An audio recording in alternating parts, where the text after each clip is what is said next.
অনেক কিছু পেয়েছি, কিছু হারিয়েছি।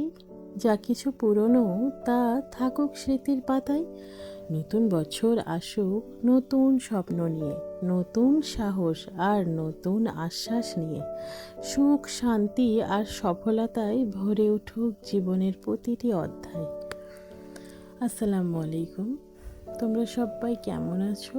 আশা করছি তোমরা সবাই ভালো আছো।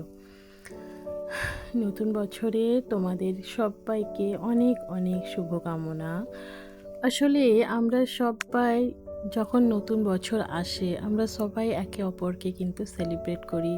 আমরা একে অপরকে বলি হ্যাপি নিউ ইয়ার বা নতুন বছরের শুভকামনা দিই, আমিও দিই ইনফ্যাক্ট। কিন্তু আমরা কখনো এটা কি ভেবে দেখেছি যে অ্যাকচুয়ালি নতুন বছরটা আসলো আমাদের কাছে, আমরা কিন্তু জীবনে আরও একটি বছর শেষ করে ফেললাম। আমাদের কিন্তু এটা আরও বেশি করে ভাবা দরকার যে আমাদের জীবন থেকে আরেকটি বছর কমে গেল। তো যাই হোক, আমরা কিন্তু যে যেখানেই থাকি না কেন, তো সব্বাইয়ের জন্য আমার শুভকামনা রইল। সব্বাই ভালো থেকো। নিজের জীবনে অবশ্যই গোলটা সেট করো যে কী করবে নতুন বছরে। তোমাদের সবাই নিজেদের গোল ঠিক করেছো তো? যে নতুন বছরে কিভাবে চলবো, কিভাবে আমাদের জীবনটা চলবে, আমাদের লাইফস্টাইলটা কীরকম হবে, আমার জীবনের গোলটা কীরকম হবে, এটা কিন্তু সব্বাইয়েরই ভাবা দরকার।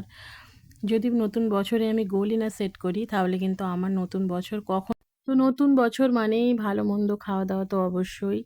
তো দেখো, আজ কিন্তু আমার ফেভারিট একটা মাছ হয়েছিল। আমি সামুদ্রিক মাছ খেতে কিন্তু খুব ভালোবাসি, জানো। আজ কিন্তু হয়েছিল পাবদা মাছের সর্ষে পাবদা।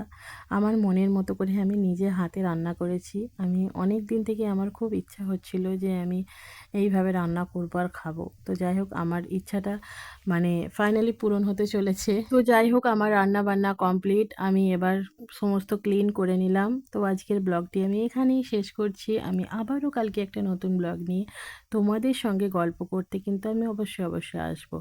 আজকের মতো এখানেই টাটা, বাই বাই।